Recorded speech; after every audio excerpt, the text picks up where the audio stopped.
Oi, boa noite. Primeiro eu quero deixar registrada a data de hoje, 2 de agosto de 2020. Só isso. Bem, o vídeo de hoje é uma notícia maravilhosa, maravilhosa, maravilhosa, mas muito maravilhosa. Mas ao mesmo tempo ela é muito triste. Ela é muito triste, ela é muito triste, ela é muito triste. E vocês vão saber por quê. Eu vou falar qual é o principal motivo, qual foi o principal motivo, qual é o principal motivo, porque Deus fez os anjos. Mas para isso, eu tenho que ler alguns versículos para mostrar. Como é algo inédito, eu tenho que mostrar para vocês. Porque senão vocês vão dizer assim: onde é que ela leu isso? Porque eu nunca vi. Você tá doido, ó, tá inventando coisa. Então eu vou mostrar para vocês, tá bom? Eu vou começar lendo Isaías 14, 12 e 13. Diz assim Isaías 14, 12 e 13.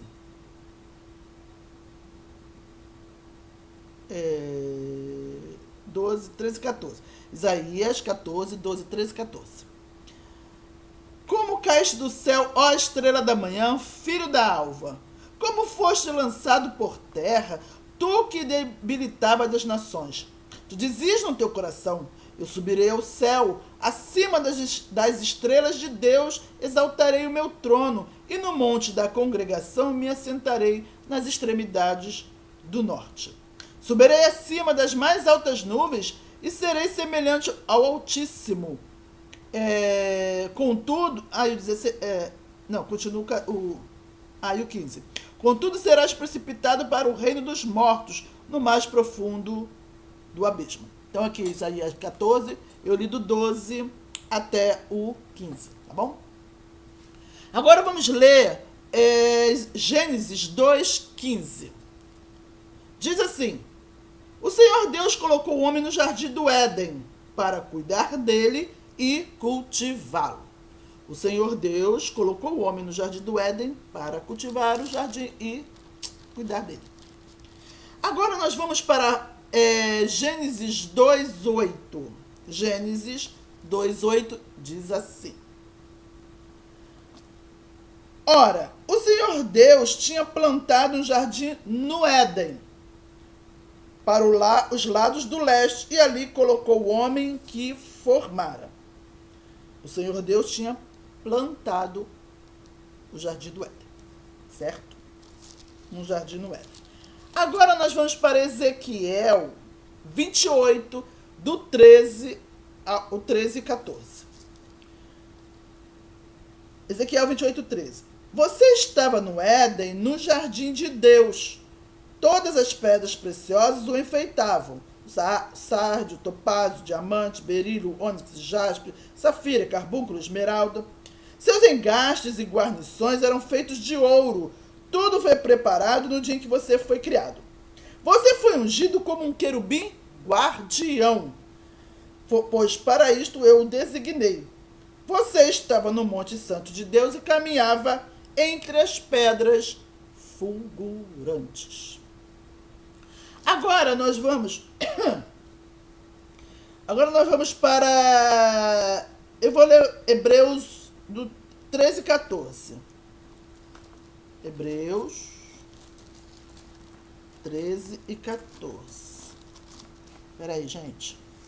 Que a Bíblia é cronológica e eu fico um pouco perdida. Hebreus... Depois eu vou voltar para Hebreus 1, tá? Hebreus 6, 13 e 14. Diz assim: quando Deus fez a sua promessa a Abraão, por não haver ninguém superior por quem jurar, jurou por si mesmo, dizendo: esteja certo de que o abençoarei e farei numerosos os seus descendentes. Numerosos. Agora vamos voltar para Hebreus. Vamos para Hebreus. Vou começar com Hebreus 1, certo? Em Hebreus 1, versículo 5, diz o seguinte. Hebreus 1, 5 diz: pois a qual dos anjos Deus alguma vez disse: tu és o meu filho, eu hoje te gerei. Este versículo, se você parar para parar para ver, reparar, você vai ver que ele até acaba com aquela teoria lá de Gênesis 6, que os filhos de Deus eram os anjos. Não eram. Quer dizendo, a qual dos anjos Deus disse, tu és o meu filho, eu hoje te gerei. Perceberam? Que acaba com essa coisa de dizer lá, Gênesis 6, que os anjos que se relacionaram com os filhos de Deus, que se relacionaram com as filhas dos homens, eram anjos? Não tem base bíblica. Aí continua. E outra vez, eu serei seu pai e ele me será filho. Aí no 6 diz assim, e ainda quando Deus introduziu o primogênito no mundo, disse, todos os anjos de Deus o adorem. Aí no 7 diz o seguinte, quanto aos anjos, ele diz, ele faz dos seus anjos ventos e dos seus servos clarões reluzentes. Se nós repararmos, Deus está fazendo aqui uma comparação, um paralelo. Ele fala do Jesus, porque aqui filho está com letra maiúscula, é Jesus, e faz fala dos anjos, certo? Aí depois no 8 ele fala outra coisa do filho. No 8, no 9, no 10, no 11 e no 12. No 13 ele volta a falar dos anjos. A qual dos anjos Deus alguma vez disse, senta-te à minha direita até que eu faça dos teus inimigos um estrado para os teus pés. Aí do 14 continua falando dos anjos. Os anjos não são, todos eles, espíritos ministradores enviados para servir aqueles que hão de herdar a salvação? Já viu? Já fala que os anjos são espíritos ministradores. Não fala nada que anjo é filho de Deus. Aí, agora no Hebreus 2, versículo 5, diz assim, não foi a anjos que ele sujeitou o mundo que há de vir, a respeito do qual estamos falando. No 6, mas alguém em certo lugar testemunhou dizendo, que é o homem para que com ele te importes? E o filho do homem para que com ele te preocupes? Tu o fizeste um pouco menor do que os anjos e o coroaste de glória e de honra. Tudo sujeitaste debaixo dos seus pés. Perceberam que Deus está fazendo um paralelo entre os anjos e Jesus? Dizendo que o homem, filho do homem, foi feito um pouco menor do que os anjos. Aí depois ele vai e volta a falar do filho, que é de Jesus. E continua. Aí chegando no 14, ele já começa a falar dos homens. Depois vocês leiam com calma Hebreus 1 e 2. Aí no 13 ele volta, aí ele já começa a falar dos homens. Na verdade, já no 11 ele já começa a falar dos homens. Aí no 14 ele diz assim, portanto, visto que os filhos são pessoas de carne e sangue, ele também participou dessa condição humana. Falando que Jesus também participou da condição humana. Para que por sua morte derrotasse aquele que tem o poder da morte, isto é, o diabo, e libertasse aqueles que durante a vida estiveram escravizados pelo medo da morte. Pois é claro que não é a anjos que ele ajuda, mas aos descendentes de Abraão. Quem são os descendentes de Abraão? A igreja, que é composta de judeus convertidos a Cristo e gentios convertidos a Cristo.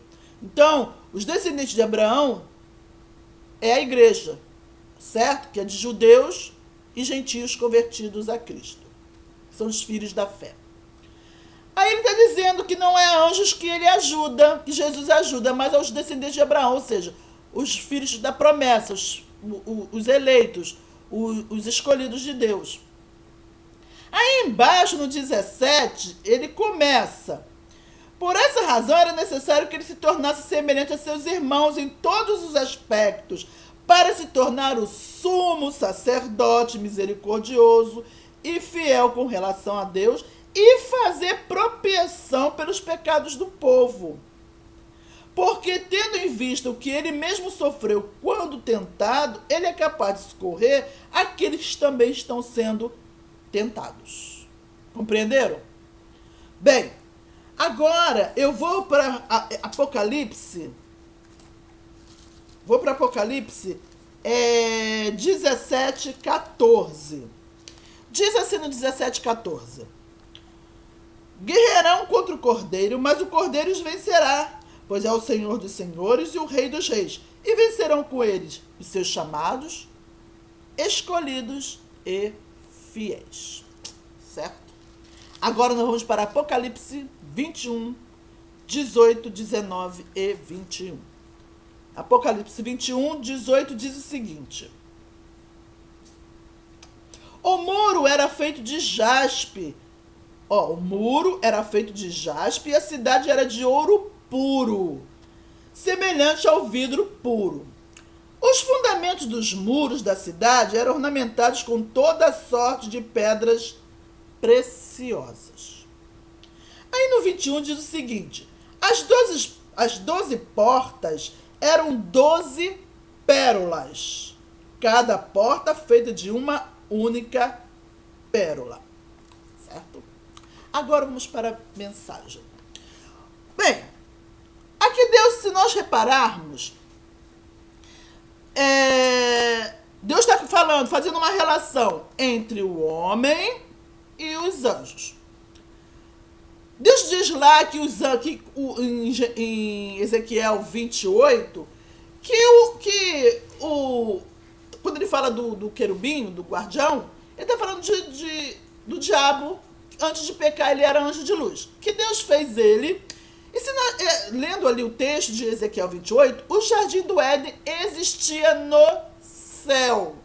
Porque até então a queda de Satanás, ele não estava na terra, ele estava no céu. Ele caiu, ele foi lançado do céu. Então, se ele diz que estava no jardim do Éden, significa que o jardim do Éden existia no céu.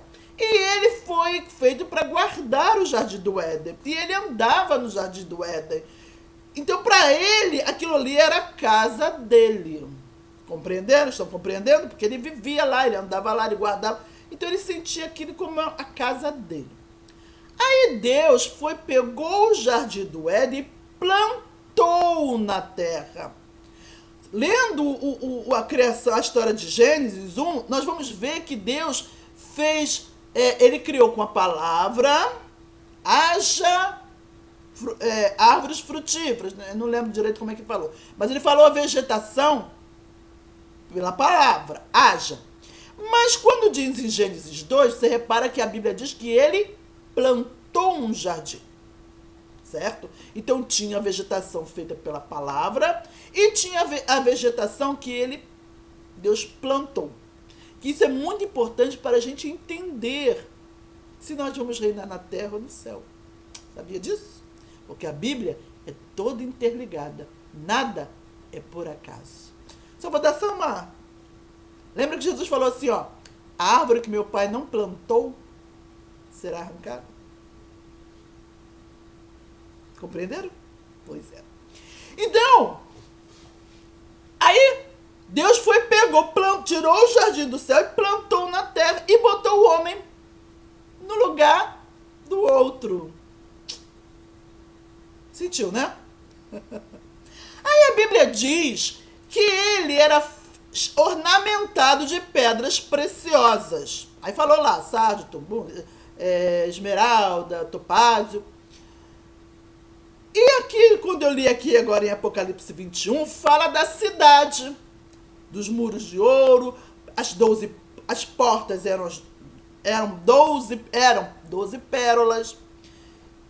E só que a cidade, eu já tinha falado algumas vezes, que não é uma cidade de pedras. Essa é a união de salvos, que é a igreja. Então, aqui está dizendo que nós somos a pedra preciosa, o tesouro do Rei Jesus. O livro da vida é como se fosse um inventário.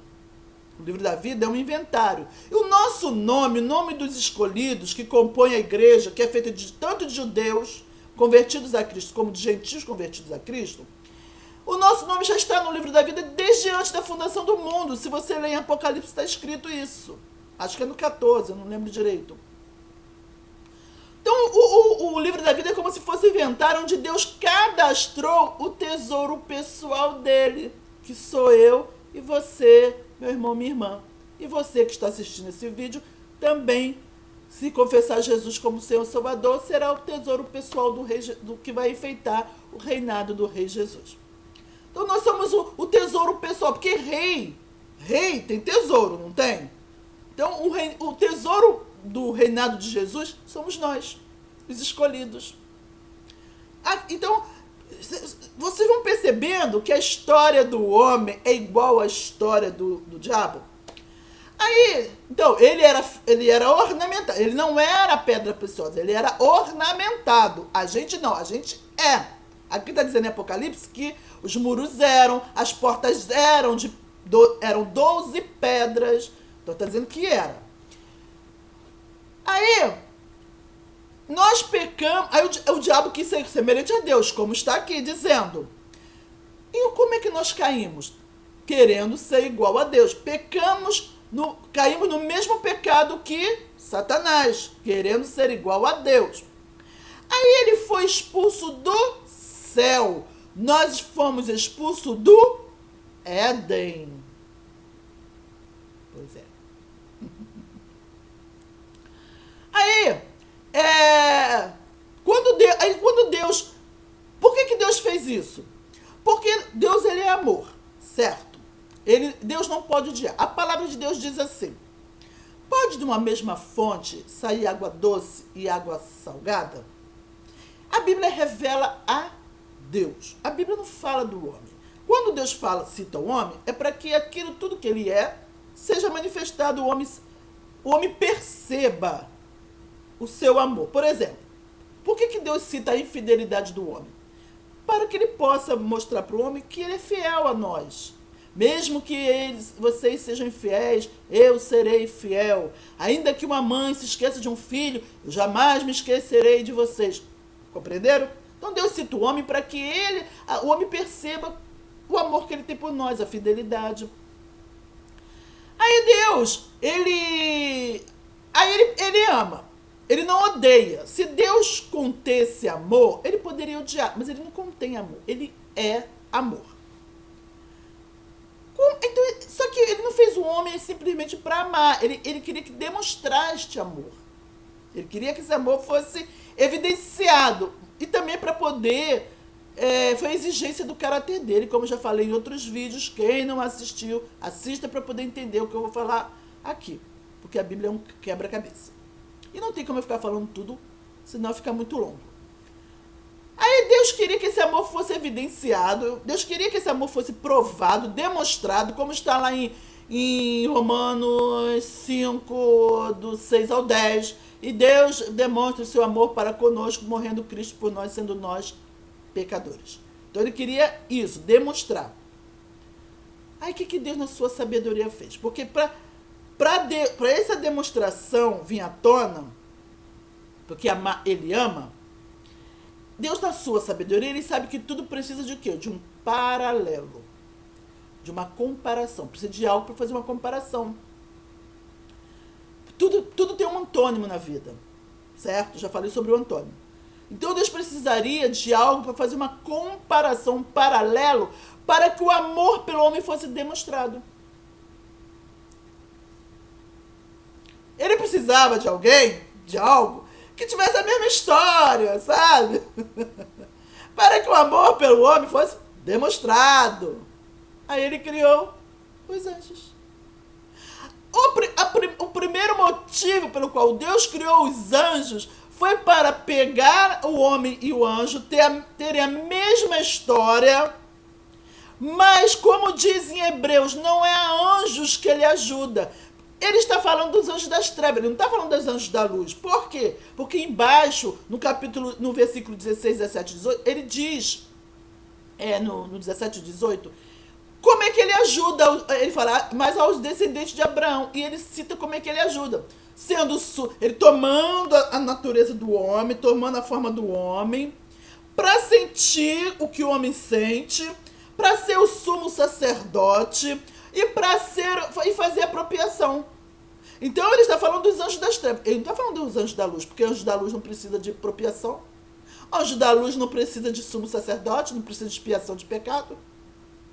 Então ele está falando dos anjos das trevas. Então ele está dizendo, ó, não é a anjos que ele ajuda, mas os descendentes de Abraão. Então Deus está provando que ele criou o anjo para fazer um paralelo, para que o amor pelo homem fosse provado, demonstrado.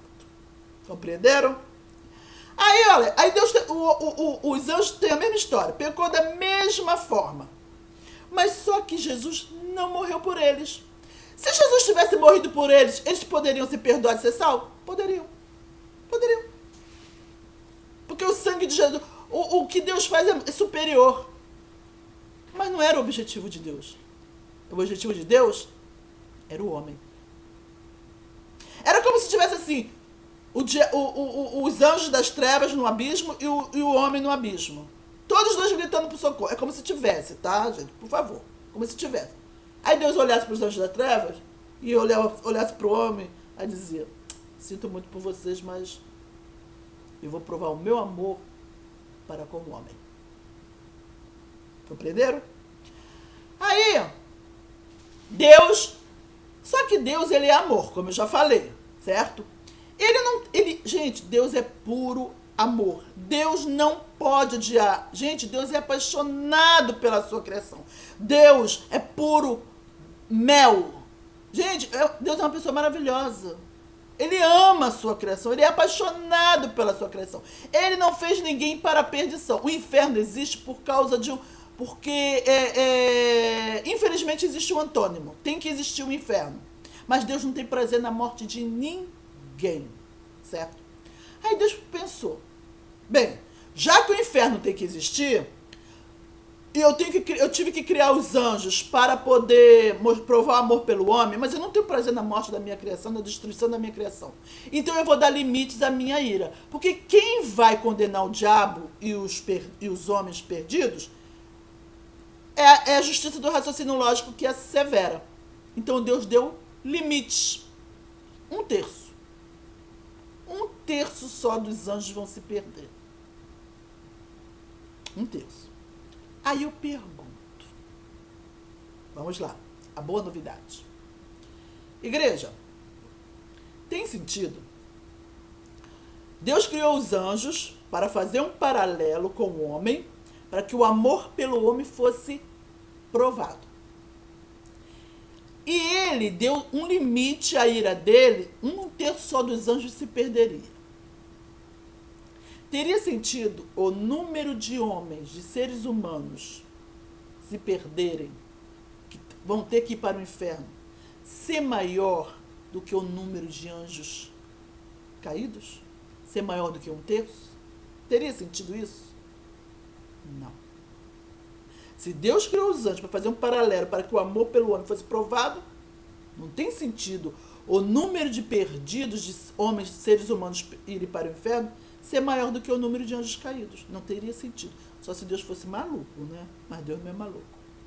Então, eu digo que o número de pessoas que vão para o inferno, que infelizmente o inferno tem que existir, não será maior do que 1/3. Ou será 1/3 ou menos de 1/3 de toda a humanidade. Certo? Ok? Vocês compreenderam? Consegui passar para vocês? Aí você fala assim, mas Isabel, a Bíblia diz que muitos serão chamados, mas poucos escolhidos. Mas foi como eu li em Apocalipse 14, 17, 14. Que guerrearão com Jesus, estarão com Jesus os chamados, escolhidos e fiéis. Essa coisa de dizer muitos serão chamados, poucos escolhidos, não tem nada a ver com a igreja ficar, a igreja ser arrebatada e alguns ficarem. Não é isso. Tanto é que no Apocalipse 17, 14, fala que estarão com o Senhor os chamados, escolhidos e fiéis. Depois eu falarei por que fala chamados e escolhidos. Já fiz em áudio, mas tentarei passar para vídeo. Ok? E como eu li em Hebreus 6, o 13 e o 14, Deus disse para Abraão que os descendentes dele seriam numerosos. Então, se Deus prometeu a Abraão que será numeroso, o número de escolhidos, o número de salvos, porque os descendentes de Abraão está falando do quê? A salvação através de Jesus Cristo. São os escolhidos Desde antes da fundação do mundo. Então, se Deus falou que é numeroso, meu filho, porque é numeroso. Certo? Portanto, Deus está confirmando que, infelizmente, o inferno existe não é porque Deus quer. É por causa dos antônimos. E ele não criou os antônimos. Mas o maior número vai ser de salvos. É maravilhosa a notícia, não é? Mas também é triste por causa dos perdidos. Agora, se dói em nós, imagine em Deus. Imagine em Deus, que é puro amor, que Ele ama a sua criação. Ele é apaixonado pela sua criação.